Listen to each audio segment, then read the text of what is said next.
नमस्कार, मैं अमनदीप पिलानिया। आप सभी को पता है हरियाणा में चुनाव का दौर चला हुआ है। हर जगह पर उम्मीदवार अपने लिए वोट मांग रहे हैं।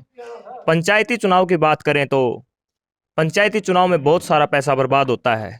कहीं पर दारू बांटी जाती है तो कहीं पर अनेक लाभ दिए जाते हैं। वहीं पर आदमपुर उपचुनाव की भी घोषणा हो चुकी है। आदमपुर उपचुनाव में भी सभी उम्मीदवार मैदान में आ चुके हैं और मैदान में आने के बाद सिलसिला जारी है। क्या बदलाव आदमपुर में होगा और क्या बदलाव हरियाणा में होगा, क्योंकि आदमपुर से भी एक नई मुहिम स्टार्ट होगी। वहीं पर कई गांव में बात करें, चुनाव के दौरान सर्वसम्मति भी हो रही है। फिलहाल हम जींद के अहबतपुर गांव में हैं और यहां पर एक गांव ने ऐतिहासिक फैसला लिया है, सर्वसम्मति से एक सरपंच चुना है और वहीं पर जो पंच हैं सभी को सर्वसम्मति से चुना गया है। हमारे साथ अहबतपुर गांव के निवासी ऋषिपाल जी हैं जो सर्वसम्मति से सरपंच चुने गए। उनसे बात करते हैं क्या गांव वालों का कहना था, किस प्रकार आज पंचायत हुई, क्या क्या पंचायत में निर्णय लिए गए। नमस्कार।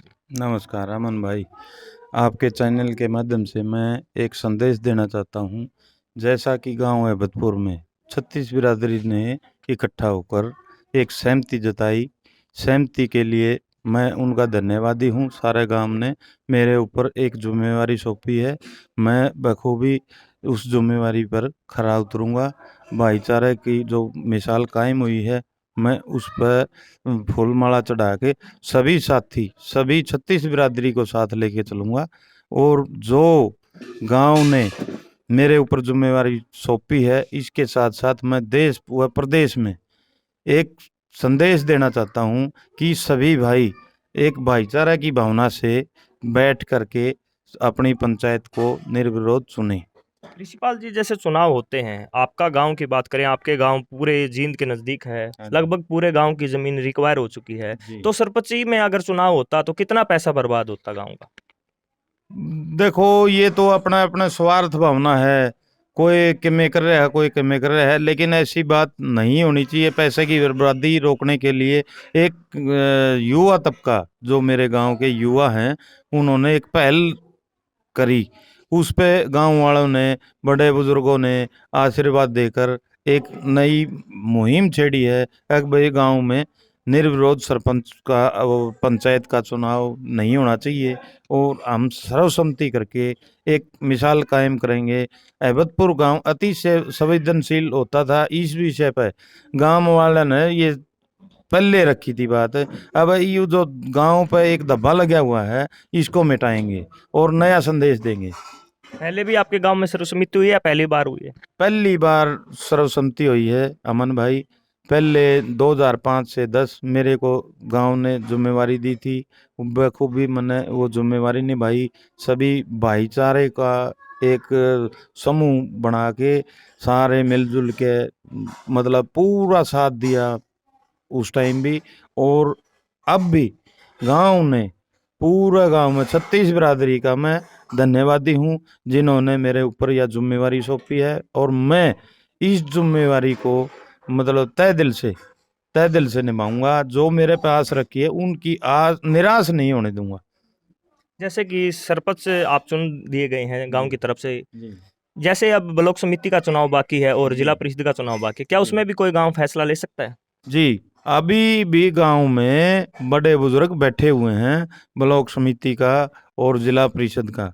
ये जो हमारे गांव गुआंढ के हैं, जो हमारा गांव का कैंडिडेट के बारे में बात चली थी, उन्होंने उससे भी तकरीबन किनारा कर लिया है। अब जो हमारे भाई जो और दूसरे गांवों से खड़े हैं, उनका एक का बुला के समर्थन करेंगे।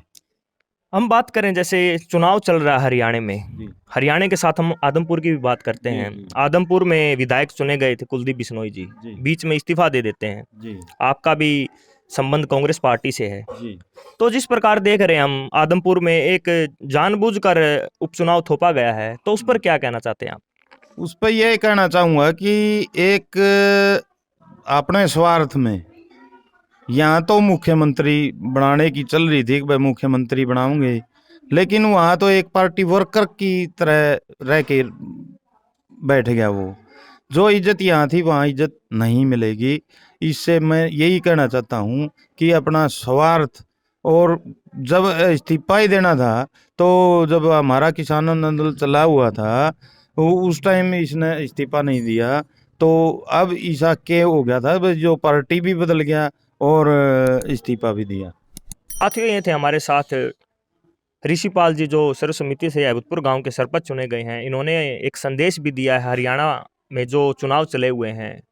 लगभग कोशिश रहती है कि हर गांव में भाईचारा बना रहे और सर्व समिति से सरपंच बने, लेकिन जो चुनाव होता है कहीं ना कहीं भाईचारे को ठेस पहुंचाता है और चुनाव के समय लाखों पैसे बर्बाद होते हैं, गांव का भाईचारा खराब होता है। हम भी हमारे चैनल के माध्यम से यही विनती करेंगे, अगर आपको कोई भी गांव में किसी को भी वोट देना है या सरपंच चुनना है या ब्लॉक समिति मेंबर चुनना है, शिक्षित युवा को चुने और अच्छे व्यक्ति को मैदान में लाए जो गांव का विकास करे और अपने प्रदेश को आगे लेके जाए। तो हमारी भी यही विनती आपसे रहेगी, एक अच्छे युवा को अपना वोट दें। अभूतपुर गांव से अपने सहयोगी के साथ मैं अमन पिलानिया।